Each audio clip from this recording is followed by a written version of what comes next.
Thank you all so much for coming. I'm Jen Cronholm-Clark, Program Director at Silver Lake Conference Center, and we're offering this session tonight as part of our Silver Lake at Home program, what we have come up with to keep us all connected and to help us to explore our faith as a family in this time when we can't gather together at Silver Lake.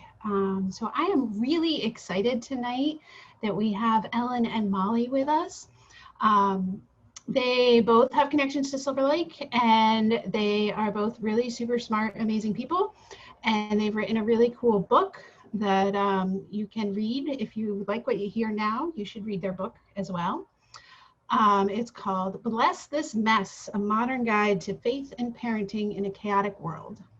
And just a couple of words of introduction. Ellen is a child psychologist at Massachusetts General Hospital for Children and Shriners Hospital for Children, Boston, and an instructor at Harvard Medical School. She also works with camps, specializing diabetes summer camps and the College Diabetes Network. And she has 2 children, and one of them came to Silver Lake, or both of them? Yes, Luke is 16 now, and he's been to Silver Lake a couple times, and Jonah's 10, so he may be in the pipeline. Awesome, great. So really excited to have Ellen here. And then Reverend Molly Baskette is a longtime Silver Laker. She was actually my counselor once upon a time, and it was kind of fun.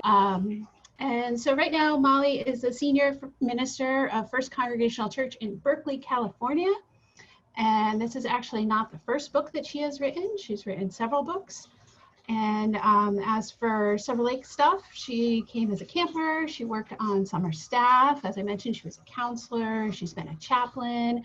And both her children have also attended Silver Lake. So it's really exciting to have both of you here. Thank you very much. And just before I turn it over to them, I think you guys who are here are all practicing good Zoom etiquette, but just mute yourself if you're not speaking so that we don't get a lot of feedback. All right, so take it away.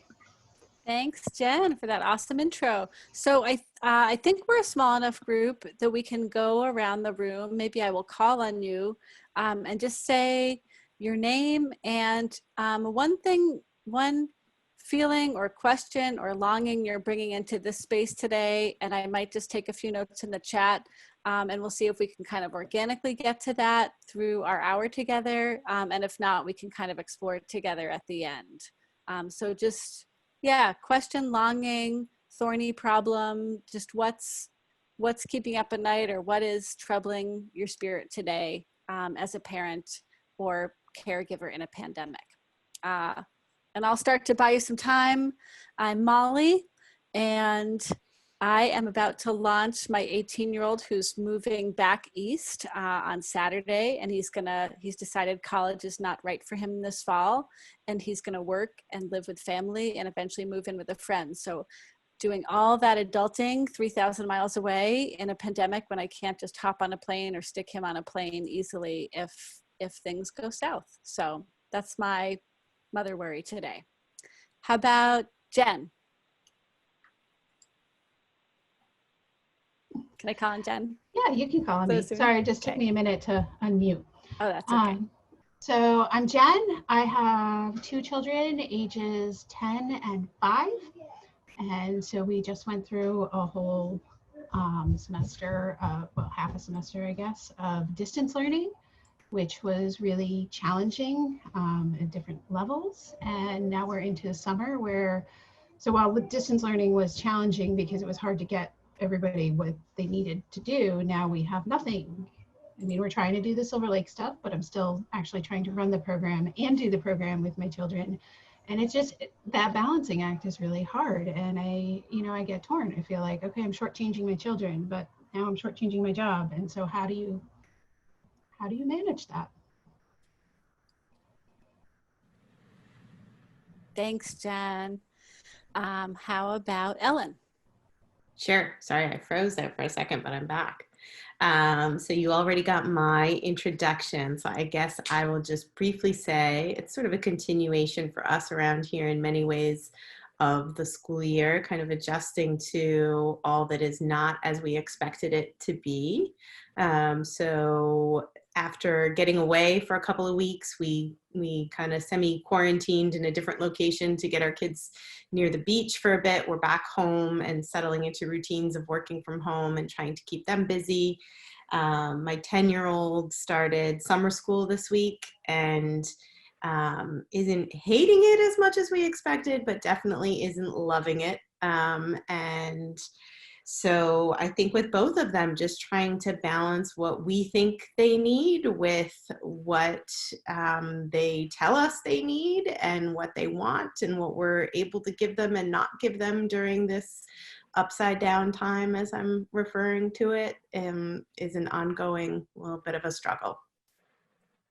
So here we are, and we're not going to spend too much time on this, but I'm going to turn it over to Ellen for those of you who haven't read the book, or those of you who have and maybe have forgotten it, which I tend to, even though I wrote the book, sort of one of the underpinnings of sort of the structure for how we frame parenting, which is, we call it the Holy Trinity of parenting. Yeah, so I'm just going to spend a couple of minutes on these concepts. Hopefully, maybe some folks have read the book. If you haven't, like Jen said, we hope you'll pick it up and take a look. But this is sort of just really quickly, Molly and I wrote the book out of our friendship as moms at the daycare pickup and drop off. And what we started to find was that a lot of the things that I knew from child development and child psychology or just general psychology actually really matched up perfectly well with much of what Molly knew from a progressive Christian theology and faith background. And we started talking about all these ways where I would say this thing from psychology, and she'd say, oh, that matches up perfectly with this thing from scripture or theology or the way I understand this. And one of those main things was, as Molly said, what we took to calling the Holy Trinity of parenting. And we did not come up with this idea. This comes out of self-determination theory, which is a longstanding theory in psychology that's about the conditions that foster intrinsic motivation in people.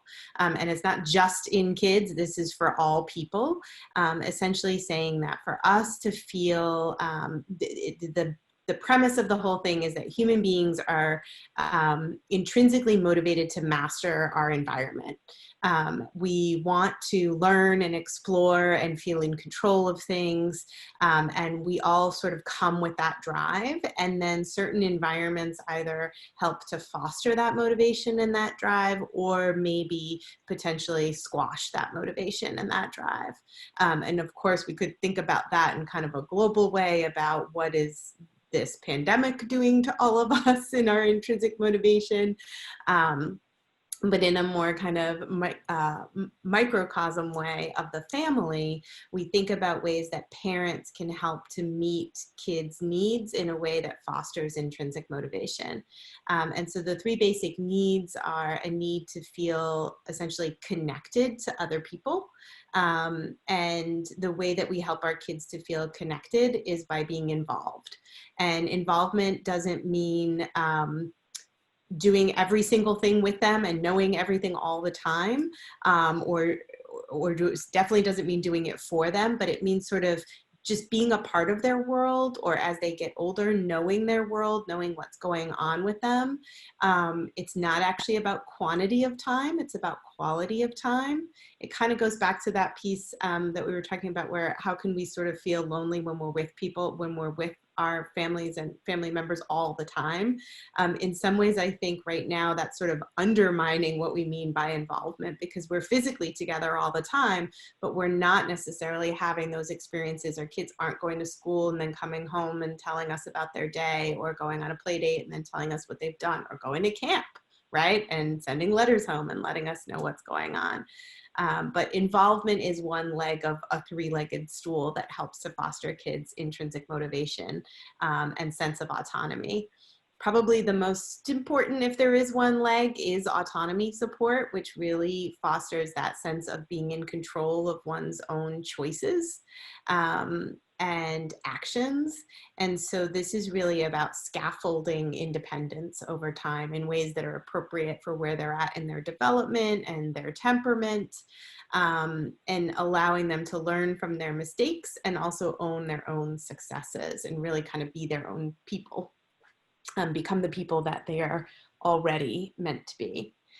And the third leg of the stool of this model of parenting is structure. And it's really the swaddle that kind of holds kids and keeps them safe, at least in the knowledge of knowing where the boundaries and the limits are, so that if they, choose to cross those boundaries or limits, which they may do if we're being autonomy supportive, they should have the freedom to do that. They know the consequences or the potential consequences of doing that. So it's having knowledge. It's not discipline per se. It's more sort of knowing what the boundaries are, what the sort of expectations or family values are. It's having rituals and routines that help them to feel involved and connected to you and the people closest to them. And so all three of these things are meant to work in concert. And we often say that this stool is always a little bit wobbly. We never get it quite right. We don't always have an equal length of all three legs. It's never perfectly balanced, but we are at least aiming for that. So you can imagine that, if your structure leg is really long and your autonomy support leg is a bit short, then you might be tilting into becoming a little bit controlling, which is sort of more an authoritarian style of parenting that child development really doesn't support. And we don't actually think that a real Christian theology supports either. We're very anti spare the rod, spoil the child. We'll talk about that in a second. You can imagine that autonomy support without structure might leave our kids feeling a little bit adrift and actually looking for some guardrails. And, while we sometimes call our parenting philosophy benign neglect in terms of being autonomy supportive, we don't really want to be completely neglectful. We do want to be involved. We don't really think there's such a thing as being over-involved. I think when people talk about being over-involved, they're really talking about being short on autonomy support and being controlling. But the idea is involvement isn't about being a best friend. It's really just about knowing our kid and who they are and what they're up to and interested in. So this is kind of the overarching framework, or one of the overarching frameworks that the book is built on, and that we'll probably talk about a bit today, because I think that the current situation that we're in and the current state of the world that we find ourselves in is making the balancing of the stool a little bit more challenging than it might be when we're in our usual routines and places. Anything you wanted to add to that, Mal, or we feel like that's a good overview to get started? Yeah, that's a good overview. Why don't we go to the next slide, and I'll kind of yoke that to what you were just saying. And the other kind of fundamental concept we work with in the book is based on a proverb. Of course, spare the rod and spoil the child is a proverb, but a little later in the book, there's a much better proverb to parent by. And it's often mistranslated, train the child in the right way. Like there's one right way to raise a kid, and when grown, they will not stray. But what the Hebrew actually says is train the child in their own way. Like God made them this very specific human being, and it's our job to sort of unpack the gift of them as they grow and really learn who they are and support who they are, who God made them to be. And to apply that to this time of pandemic, of course, it's undone so much of what's possible. It's undone our autonomy as well as our kids. It's undone the usual means of connection and involvement. And it's undone all our structures. All our routines and rituals are upended. But what I want to say is that all of us need challenges, not just good things to help us grow. Resiliency comes from being tested and challenged. And I would never say that, well, I'll get to this a little later, but I always say God didn't send the disaster, but God will use the disaster. And Jeff, I heard you say you're finding things out about your kids in the pandemic that you didn't know before. And that might be scary, particularly if it's related to anxiety or more serious mental health issues that are causing, self-harming behaviors, or, I don't want to assume what you're going through, but I know for a lot of my families, it's been triggering for mental health. At the same time, these challenges are allowing us to see our kids more fully and allowing our kids to see themselves more fully. And I think there are ways to provide a little gentle structure within which our kids can discover themselves at new levels. And I just want to give a couple examples of my own kids and some kids I know well. My 14-year-old Carmen, who a lot of you know, tends toward anxiety, is a very structured kid. And so when school disappeared, she was both relieved because she was finishing 8th grade, and middle school is terrible, as we all know. It's a terrible time to be a person, especially if you're at all sensitive and emotional and really attuned emotionally to people. So she was relieved at the one level that she didn't have to deal with sort of mean girl stuff anymore, but she really missed the structure. And so I gave her, I gave her like a sheet every day, and she had to do a part, once school ended, particularly she had to do brain time and body time every day. And I gave her, and then creative time, and I gave her some ideas within that, but I didn't give her sort of like a, every 10 minutes, here's your new task. And I didn't grade her, check in on her. And she just needed that little bit of structure. And it really held her and kind of kept her going through the day. And, not every day is easy, but right now she's climbed up on the roof of our garage, which is like borderline, rebellious, because she could fall off and break her arm. And she brought a book and snacks, and she's just up there like having a ball. It's like her way of separating herself, getting a little space, having a little adventure on her own. I mentioned our son Rafe is not going to college. That probably would have happened anyhow, but probably my husband and I would have fought that a lot harder if we were in normal times. But what even is college this fall? So he made a good case for this not being a good time for him. He has ADD. Online learning is not his jam. It's not going to help him focus. So that was our opportunity to release him to be who God really made him to be. And to bring in not just the pandemic, but what some of us are calling the secondary pandemic of systemic racism, and how it's being newly revealed to people who are not Black. It's been going on all along, but here's this moment, and it's really our youth who are seizing leadership, and us trying to get out of their way and support them from the sidelines, saying, what do they want? What do you want what do you need to make this happen?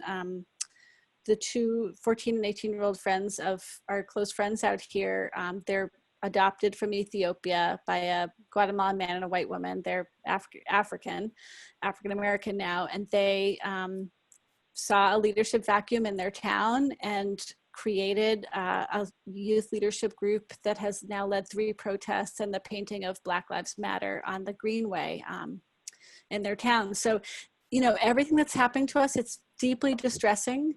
And it's an opportunity for us for our kids to become who they really are, and for us to stand on the sidelines and cheer them on and provide the right supports and guardrails to keep them safe. So why don't we pause there, and what's coming up for you? What questions, comments, crowdsourcing ideas, what have you seen in your kids emerging in this time? How are you rediscovering them, or discovering them at a whole new level? And I wanted to frame it a little bit too, and say that one of the things we talk about in the book is the importance of letting kids be bored.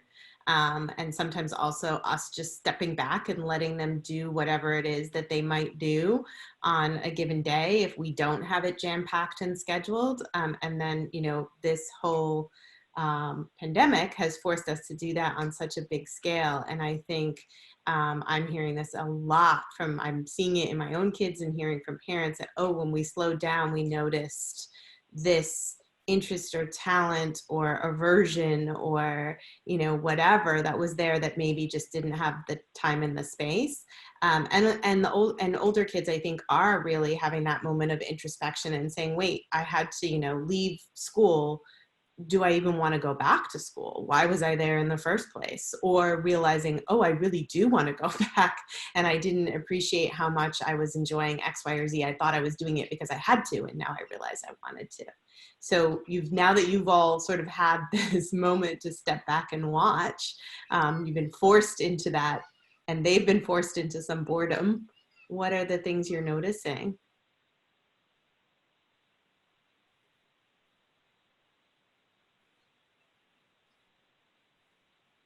So my oldest, who just finished, we're calling it a gap year. It was I'm not ready to do what I need to do or want to do or know what I do.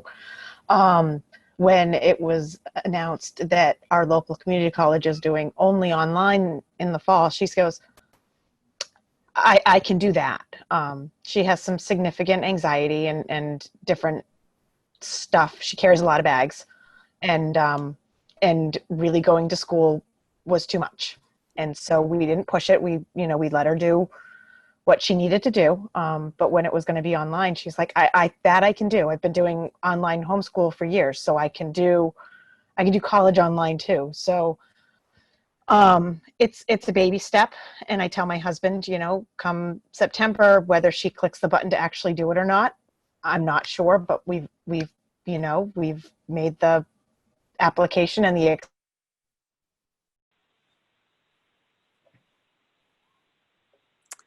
Oh, Sarah, looks like you froze.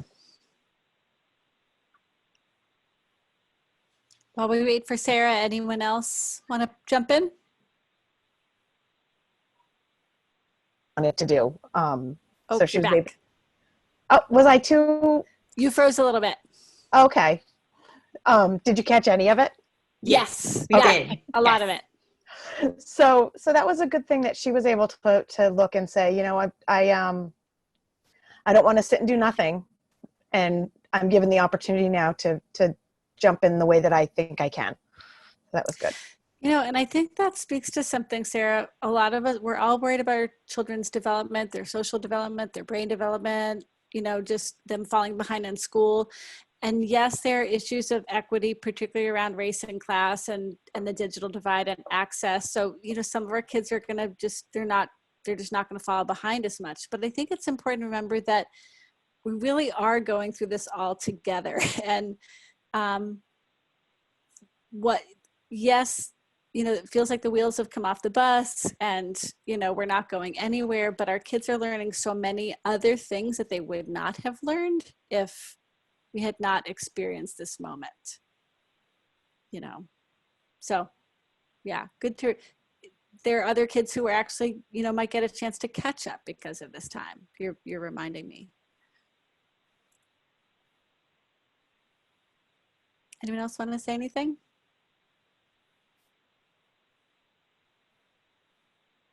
Okay, and you can feel free to write in the chat if it's hard to unmute or you just feel like commenting instead of speaking out loud. One thing, Ellen, you made me think about too is that we talk a lot in the book about good enough parenting, and I think that absolutely applies to this period of time. And it's easier said than done. I don't want to minimize the very real pain of working parents, particularly parents parenting much younger kids or high need kids or kids with really serious issues.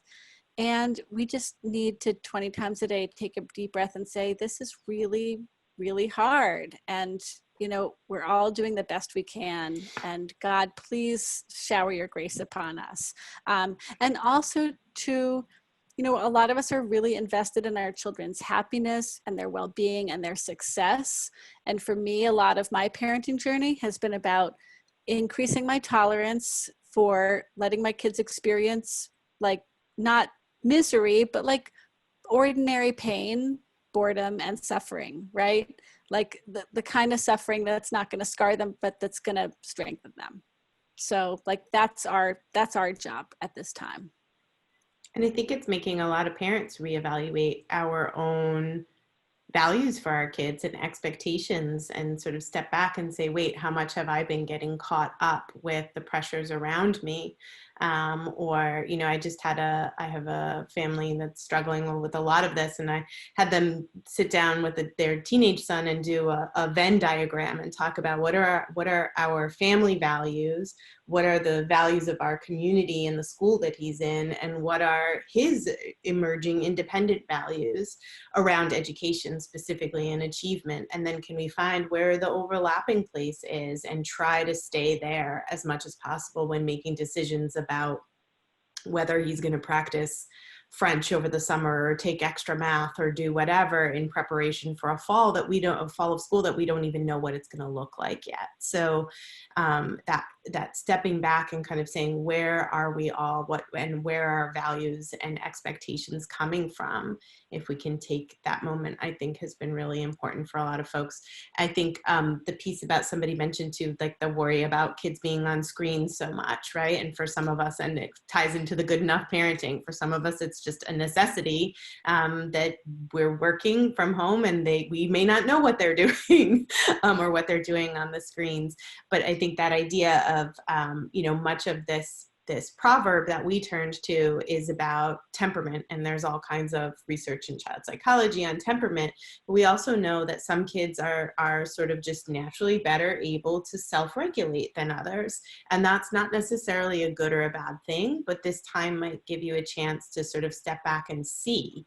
We don't often let our kids go unrestricted on Minecraft. And if we do, we might find that they actually stop themselves at some point and move to something else. And that's important information. Or we might notice that we have a kid who can't stop themselves. And so then they need something different than the kid who can. And that's really getting to know our kids for who they are and what they come with, and becoming better parents for them, a better match for them. And another piece of the structure that can also help, with redirecting them when there's too much screen time or not enough, to keep them busy, is think about, for each of your children, giving them more responsibility for something in the household, an animal, chores, cooking a simple meal, or preparing a simple meal. It doesn't have to involve the stove or the oven, because a lot of kids really blossom in that. You're treating them as if you're helping them level up. What's it called? The zone of proximal development? Yes. Scaffolding their growth. Scaffolding their growth. Yeah. You're giving them kind of the next hardest thing to do in a way that's intriguing. And they're really making a real contribution to the family, hopefully in a way that makes your life easier, although you may have a mess to clean up after dinner.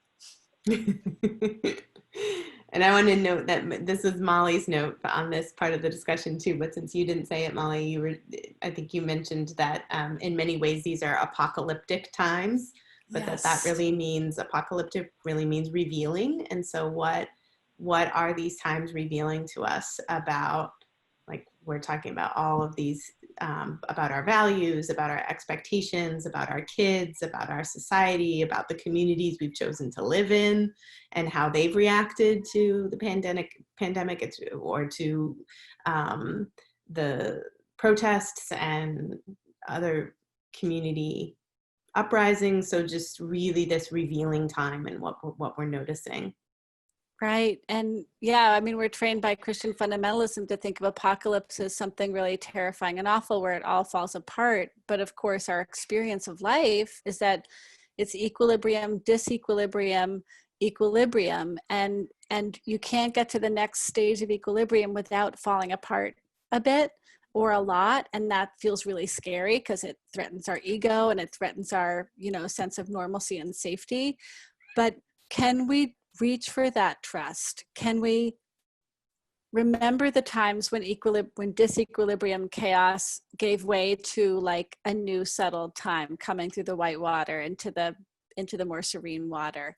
And I think, I can say this because I know most of y'all, we're all Silver Lakers and progressive Christians, like what's happening politically and culturally and socially and around systemic racism and white supremacy in this country is absolutely terrifying.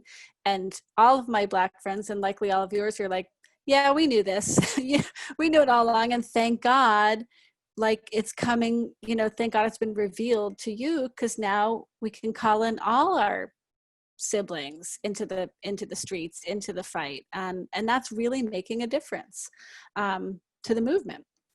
So it's terrifying and it's very productive. It's deeply productive. And I know God's at work here. Did we lose Ellen? I think we did. Okay. I'll just talk about what's next while she hops back in. I'll have to navigate over here though. So how do we parent in a pandemic? We acknowledge that this really is hard for all of us in different ways. We have different resources at our disposal. We look for the light. I think I just talked about that. And Ellen was going to talk about we chunk when we need to. Chunking means taking things one week at a time, one day at a time, 1 hour or minute at a time. It also means breaking things down by experiences or things to look forward to. I mean, we all know the pandemic will end at some point. It's only been 4 months and it feels like a whole lot longer. And yeah. Oh, Ellen's back. Ellen, are you back with us? But we can do anything if we can sort of get into a bite-sized enough time and put some structure around that, you know, just and I would also add, like, help our kids to feel their feelings in real time. Like I just said, you know, a lot of my parenting journey has been about learning how to tolerate my kids' unhappiness. And my daughter has a lot of big feelings, and last night she just burst into tears for no reason. I didn't distract her or deny it. I just held her. Like, she didn't even know why she was sad. She just needed to weep for like 5 minutes and then she was done. One of the mantras I live by is a piece of a poem from Rainer Maria Rilke, who said, "Let everything happen to you, beauty and terror. No feeling is final." And I think one of the biggest gifts we can give our kids is just to be their companion while they feel their feelings in real time without having to distract or fix or anything like that. I'm back. Sorry about that. That's okay. Can you see it? Yeah, I was Okay. talking about chunking. If you want to add anything. Sure. I'm not exactly sorry. I got kicked out there for a second. I'm having internet connection issues, but when I've been talking about chunking a lot with kids and families that I work with, I've just been asking them, it's sort of along the lines of, I think it's Glennon Doyle who says the next right thing, and lots of people say that, right? What's just the next right thing? I've been talking a lot about just sort of what's the next thing to look forward to? What's the next thing you know is going to happen, or the next sort of touch point or touchstone to kind of anchor you to. And that might just be, oh, I know later today I'm taking a walk, a socially distanced walk with a friend. For one of my patients this week, it was talking with her advisor and knowing that next week her university will announce their plans for the fall. So she just sort of knows, okay, then I need to chunk. I need to get to next week when they tell me what the plan is.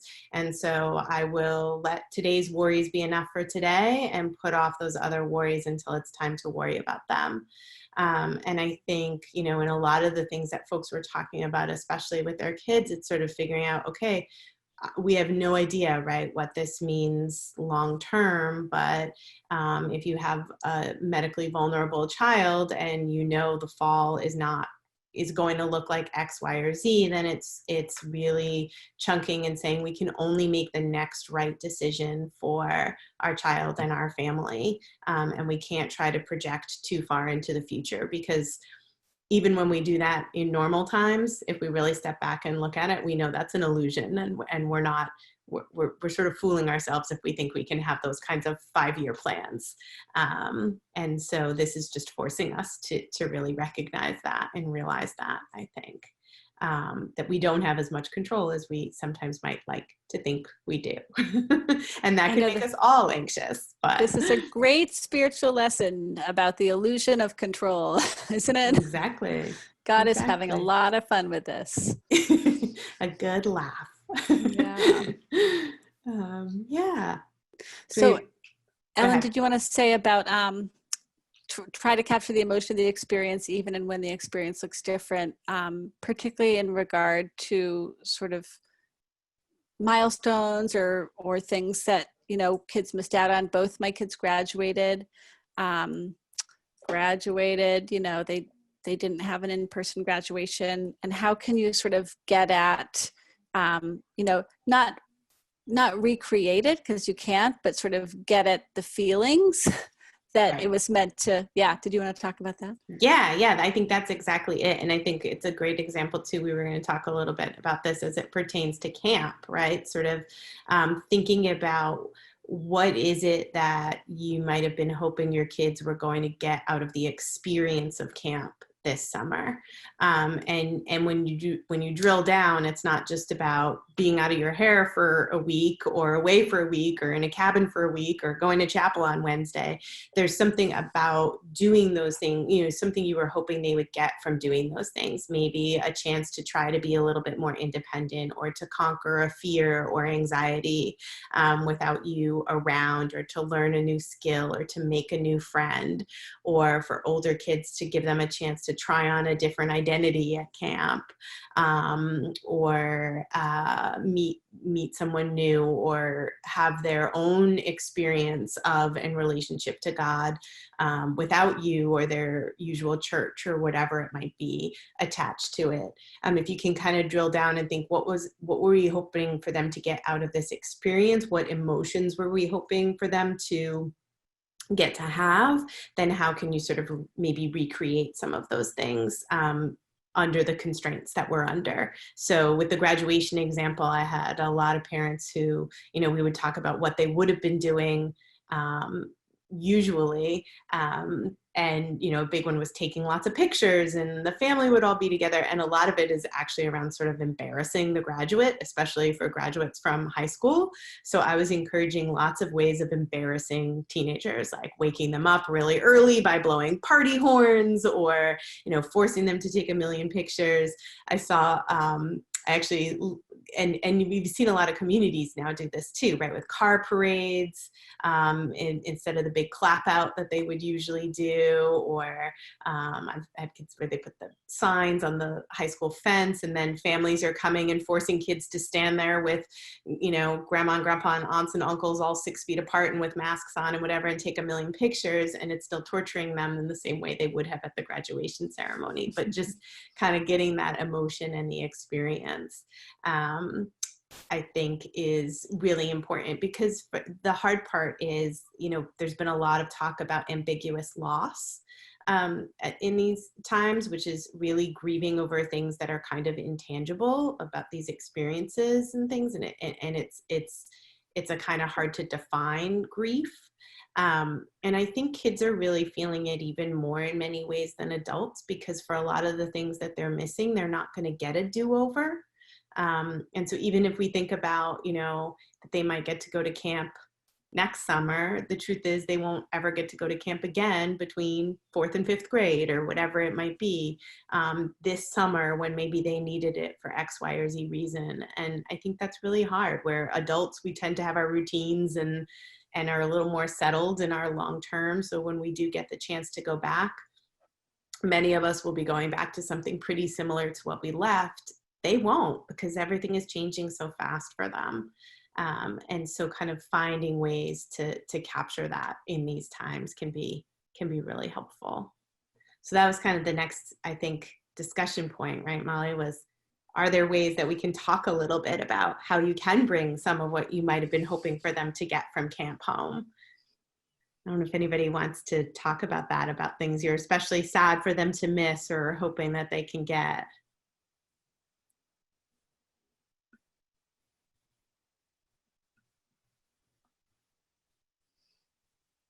Well, I'll say that for my oldest, this would have been her second summer at sleepaway camp. And she goes to the camp that I work at, but we also sent her last year to a different camp that's way up in New Hampshire and very far away. And this year she really needed to be independent and to have that opportunity to form social relationships outside of school, outside of where everybody knows her, and to do that. And it's been really hard that she is, she's like, I love going to school on the computer because I can do what I want and I don't have to deal with everybody else, which I'm like, I get that. But then to see her sort of retreating into her shell even a little bit more has been really, really hard. But we have found a couple of good opportunities. She suddenly expressed interest very conveniently the week before her birthday in the ukulele. and is now taking online ukulele classes, which is really good for her because we found someone that she knows but hasn't really seen, doesn't have a close relationship with. So there's some level of familiarity there as a teacher, but it's also a whole new experience to try to learn something online and, you know, really sort of being hands off, like, okay, you know how to run the Zoom call. I'm going to be in the other room. Shout if you need anything, is one way we've been able to give a little bit of that independence. And I'm sure it's really motivating to her to know that next summer she can bring her ukulele skills to Silver Lake and she can help out at campfires or, you know, help out with song leading in the social hall. So yeah, giving her something to look forward to. I'm aware that it's 4:59 and people might need to go in 1 minute. We have a few more slides to get to. So Ellen, if it's okay, we can stay for like 10 more minutes tops and just try to zoom through. Yeah, it's okay with me. Okay, anyone else have good camp alternatives, how to fulfill the functions of camp without camp that they want to share with each other? And didn't take the chance to brag, but the Silver Lake at Home, its whole function was a lot of what we've just been describing, was doing our best to create ways to empower our campers to have some agency and get to choose and do some programming that they are not able to do, but also with the cabin groups, the opportunity to build some community with folks they may or may not know. Campfires, a chance to get to sing and have some normalcy to what an evening at camp looks like in terms of weaving your faith into the fun of music and hearing the message woven into kind of everyday living and conversation. That's awesome, Ryan. So great.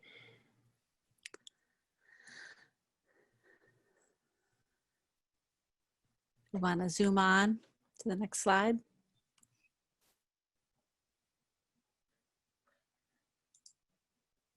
Oh, I froze again. I'm back.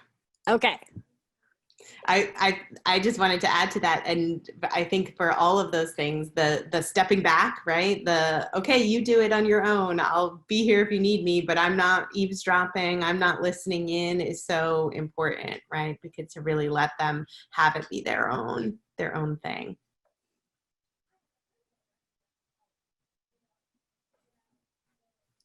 Anybody else? All right. We're happy to help you brainstorm other ways. I think hopefully it's just to the idea of sort of starting to notice some of the things they need. Oh, I know one thing I was going to say too. We've let our kids decorate and redecorate their rooms about 20 times since this whole thing started. And sometimes it's meant moving furniture when we don't feel like moving furniture, but it's felt like a way to just let them have some independence and make their space their own and buy stuff for their walls and express themselves in the space that they're stuck in right now. So anything like that kind of gives them some autonomy. Yeah, and just a little more control over something they can control when so much feels out of control. Yeah. Just a word about that line, you were your child's first and best spiritual teacher. I know a lot of us don't always feel up to that task, but we are. They are, they're learning from us. They're watching us at every age. They're modeling themselves to some degree after us. And then at some point they're going to push back against what we've taught them and make the faith their own. And that's as it should be. But particularly now when you're not, even if you are a churchgoer, you're not seeing your pastor or your Sunday school teacher, others every week. Don't be afraid to claim that and really to explore what this time means for you spiritually, and to make that explicit with your kids. We have some sample dinner table questions on the last slide. And back to what Wendy said, you know, what did Sean say? We have all this time together and we never see each other. Like, make a deliberate time to see each other once a day, whenever that is. And like really make eye contact and have a simple, sweet spiritual conversation together about feelings and stuff. And here is one of my children. I'm on a webinar. Unless you have a preteen or teenage boy, then don't do the eye-to-eye contact during the spiritual conversation. Do it while you're driving or walking side by side. It will go much better. Parallel play. Okay, next slide. Oh, just I hinted at this before.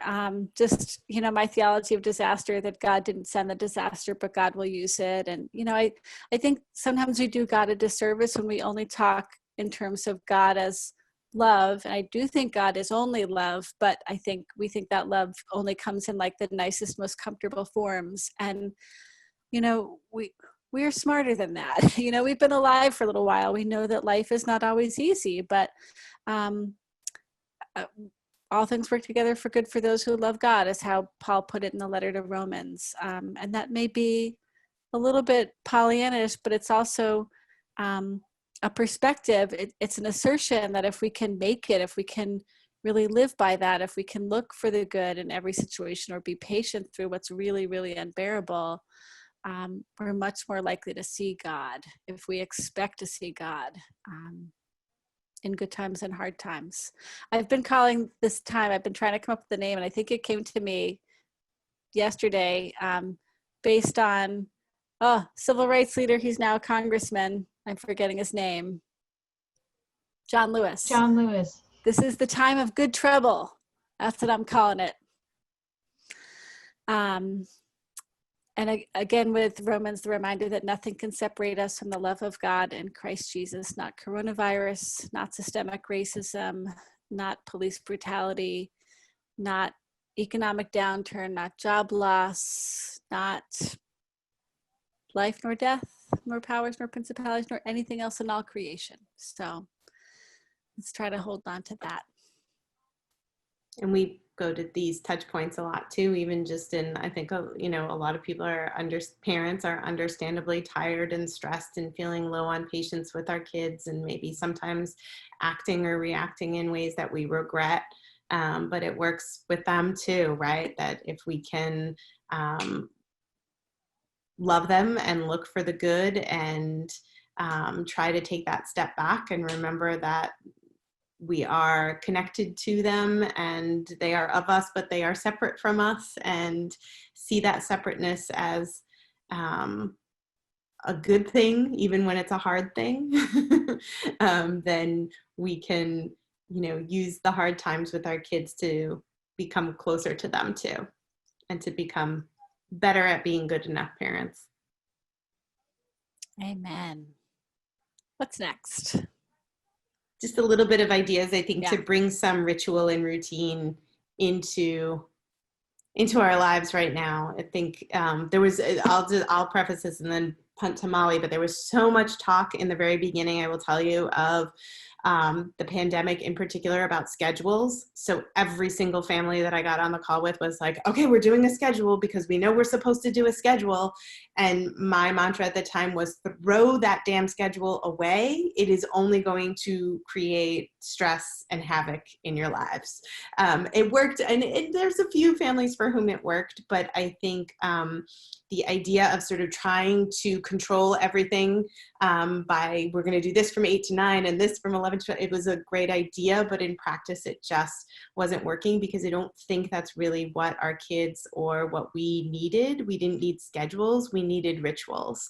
We needed routines, we needed touch points, we needed maybe some structure to our day. So, you know, I was encouraging more to say, we're going to do 30 minutes of intellectual time, or 30 minutes of reading, or 30 minutes of creativity. We're going to get outside every day.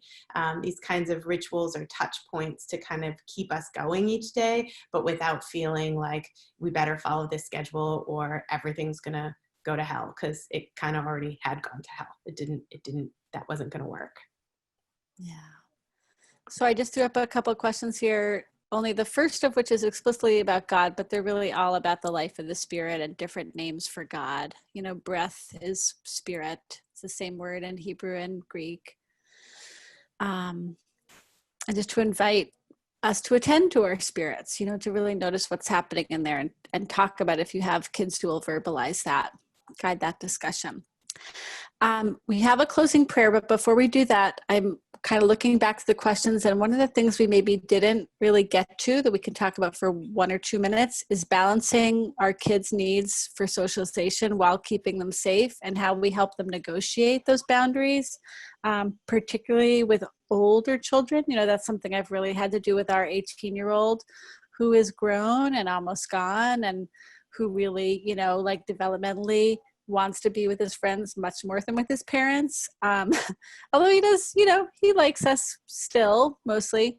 And that's hard. You know, at times in our parenting journey, we've been more authoritarian, and that really does not work with him. So we had to negotiate constantly with him, and like really specifically, okay, you can go see your friends, but you can't, you know, you have to bike there, and you can take the car, but you can't have anyone in the car.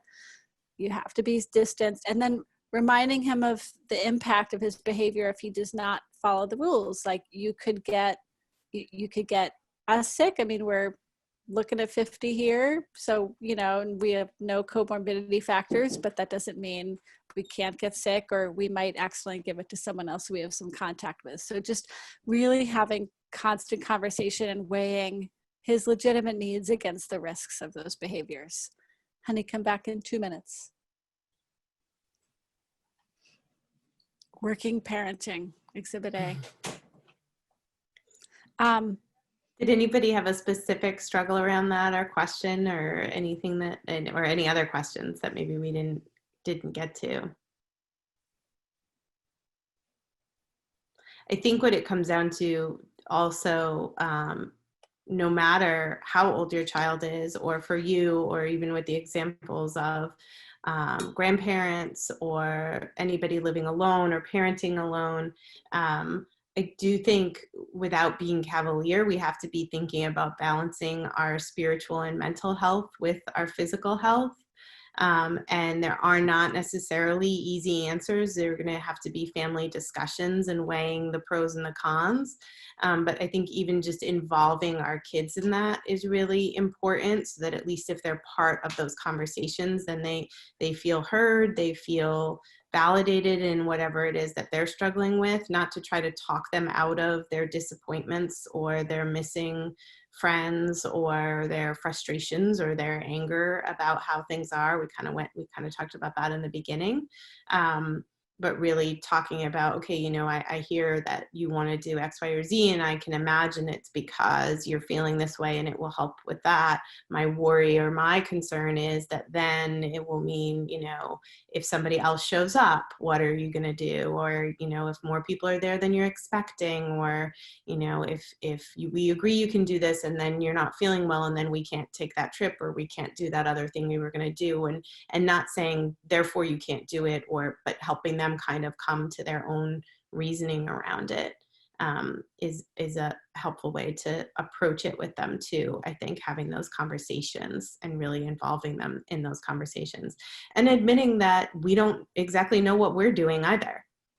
We encourage that in parenting too, especially with your oldest, to say, look, I'm new to this too. I've never done this before. I'm figuring it out as I go. You know, which might result in, my oldest sometimes says, why, just because you're a child psychologist and I'm the oldest, why do I have to be the experiment? But sorry, that's how it is. You get what you get. You don't get upset. But no question, these are difficult things. I think it helps too if you have someone that you can kind of feel is sort of on the same level of thinking about these things as you are, or maybe a same level of risk aversion, maybe who isn't your co-parent, to talk about it with, can help a sounding board for you too. Any other comments or questions before we move to a closing prayer?